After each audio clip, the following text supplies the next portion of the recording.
Assalamualaikum warahmatullahi wabarakatuh. Halo teman-teman semua, nama saya Mariatul Kiptiah. Kesempatan ini kita akan bahas tentang lingkungan sawah.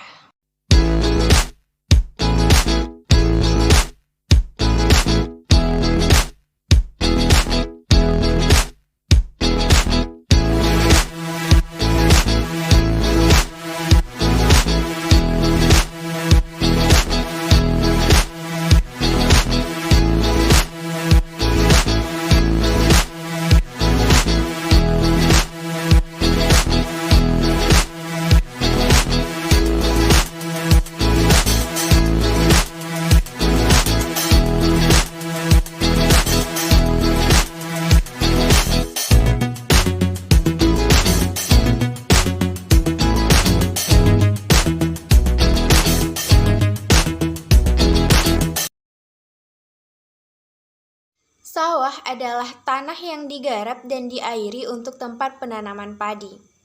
Untuk keperluan ini, sawah harus mampu menyangga genangan air, karena padi memerlukan pengenangan pada periode tertentu dalam pertumbuhannya. Untuk mengairi sawah digunakan sistem irigasi dari mata air, sungai atau air hujan.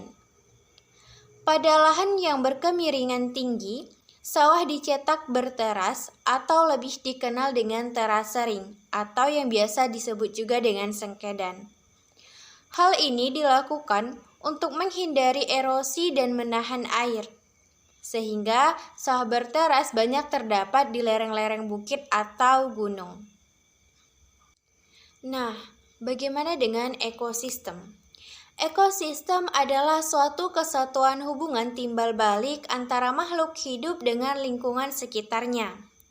Hubungan ini saling memberikan pengaruh di antara keduanya. Salah satu komponen dalam ekosistem yaitu komponen biotik, di mana komponen tersebut terdiri dari organisme autotrof atau produsen, organisme heterotrof atau konsumen, dan organisme dekomposer atau pengurai. Ekosistem autotrof atau produsen yaitu organisme yang mampu membuat makanannya sendiri. Makhluk hidup tersebut adalah tumbuhan yang dapat menghasilkan makanannya sendiri karena mempunyai klorofil, sehingga tumbuhan dapat melakukan fotosintesis. Pada soal ini, organisme yang berperan sebagai produsen adalah sawah. Selanjutnya, organisme heterotrof atau konsumen.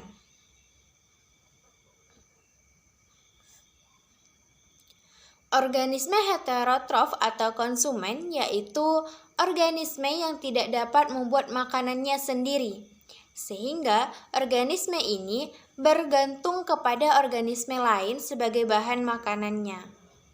Pada soalan ini, organisme yang berperan sebagai konsumen adalah berupa serangga, katak, ular, dan burung elang. Selanjutnya, organisme dekomposer atau pengurai, yaitu tubuh renik atau mikroorganisme yang bertugas untuk melakukan penguraian jasad organisme menjadi mineral dan unsur hara tanah. Contoh organisme pada soal ini adalah bakteri. Ekosistem sawah sendiri dapat diartikan sebagai salah satu ekosistem buatan manusia yang bertujuan untuk memenuhi kebutuhan pangan masyarakat. Tumbuh-tumbuhan yang dikembangkan pada ekosistem sawah umumnya merupakan produk-produk pertanian seperti padi.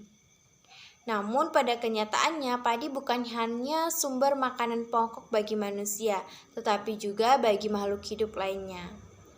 Nah, akibatnya terjadilah aliran energi dan materi dari padi ke beberapa makhluk hidup lainnya yang mengakibatkan menurunnya jumlah sumber makanan pokok manusia. Salah satu contoh makhluk hidup pemakan padi pada ekosistem sawah adalah serangga.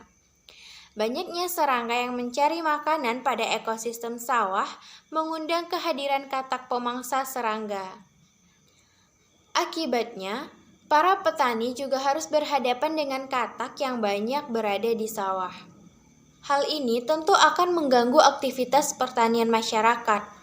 Oleh karena itu, petani melakukan berbagai banyak upaya untuk mengatasi permasalahan tersebut. Nah, ada pun proses yang harus kita lalui untuk memulai bertani di sawah ialah yang pertama, persiapan media tanam.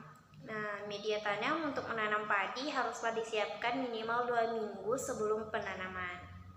Persiapan ini dilakukan dengan mengolah tanah sebagai media tanamnya. Tanah harus dipastikan bebas dari gulma dan rumput liar. Jangan sampai pertumbuhan tanaman padi terganggu karena harus berbagi nutrisi dan juga air dengan rumput-rumput liar. Jika sudah bebas dari tanaman liar, maka basahi tanah dengan air lalu lakukan pembajakan. Pembajakan dilakukan untuk mempersiapkan tanah dalam keadaan lunak dan gembur, serta cocok untuk penanaman. Di zaman modern ini, pembajakan tidak lagi dilakukan dengan mencangkul, tetapi dengan menggunakan sapi ataupun traktor.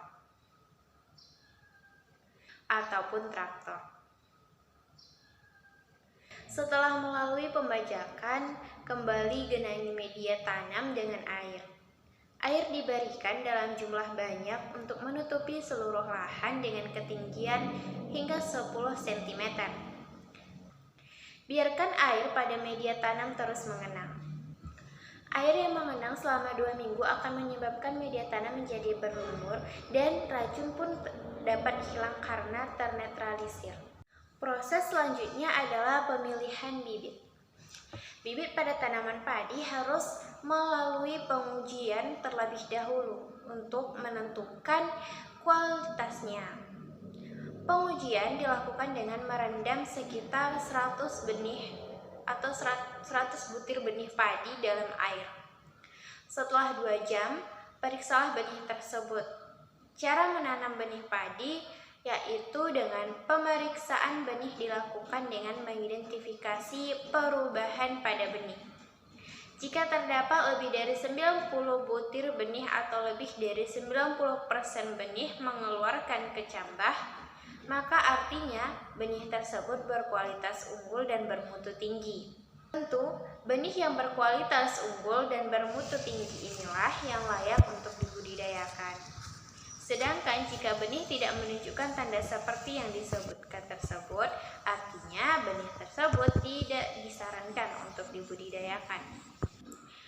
Setelah menentukan benih yang akan dijadikan bibit, maka dapat dilakukan persemaian segera. Nah, untuk proses persemaian dilakukan setelah menentukan bibit yang unggul. Bibit unggul tersebut kemudian akan disemai di wadah persemaian.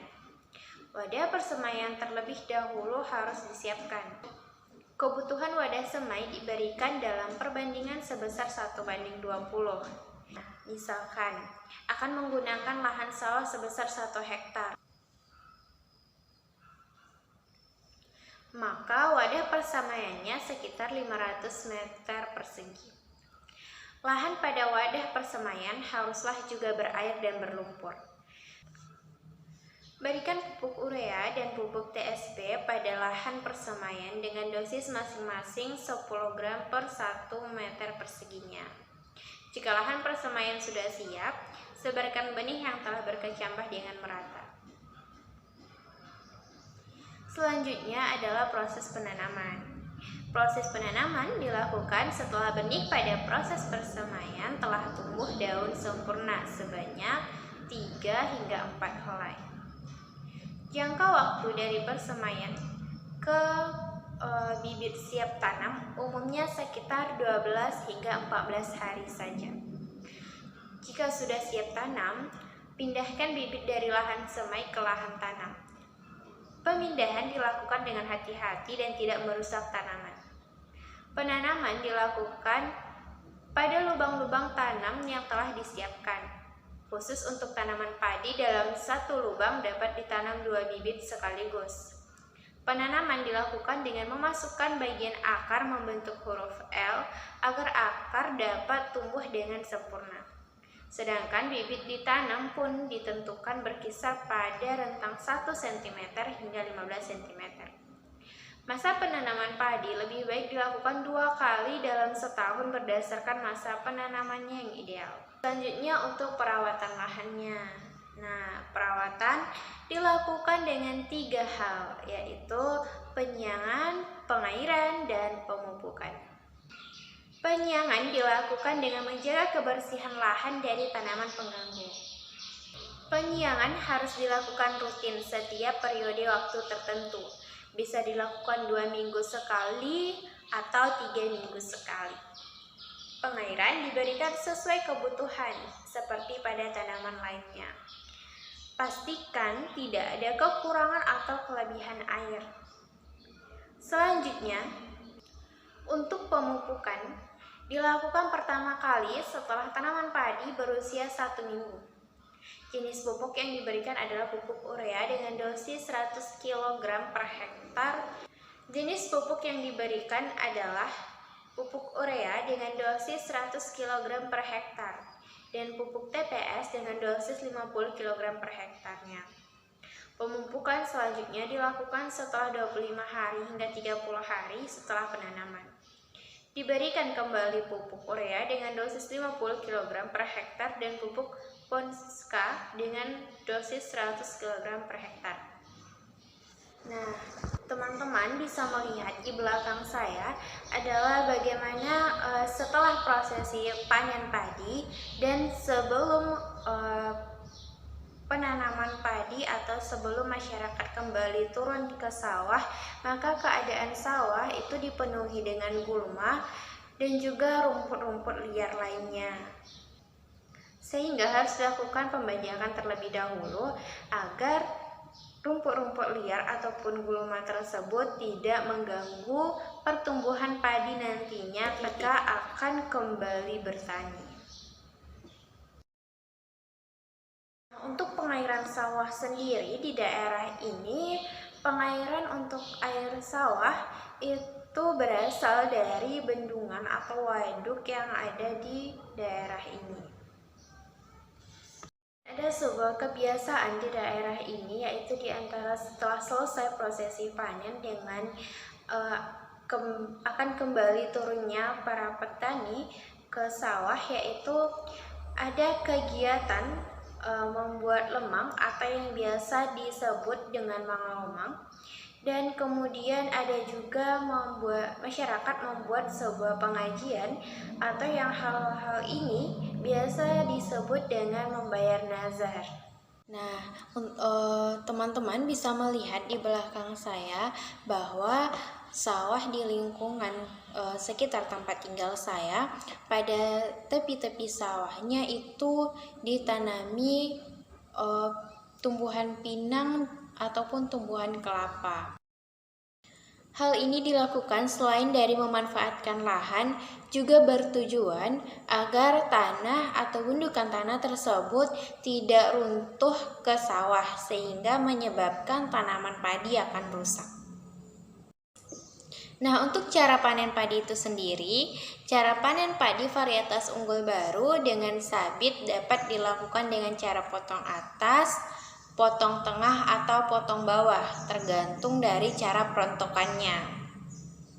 Cara panen dengan potong bawah umumnya dilakukan bila perontokannya dengan cara dibanting atau digebot atau menggunakan pedal thresher.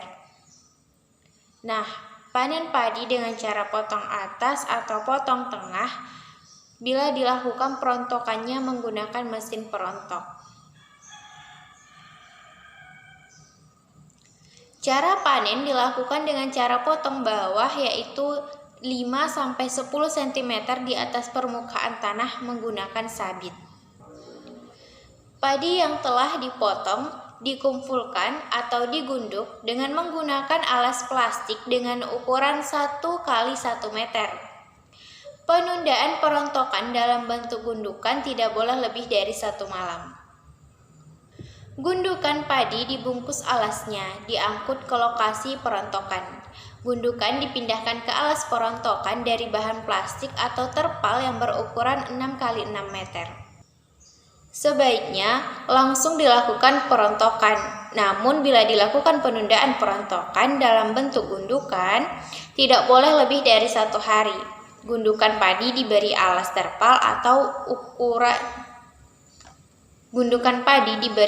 terpal dan ukuran tinggi gundukan maksimum 1 meter. Sekam padi sendiri yaitu dapat dimanfaatkan menjadi pupuk organik. Pengolahannya biasanya dilakukan dengan cara dibakar.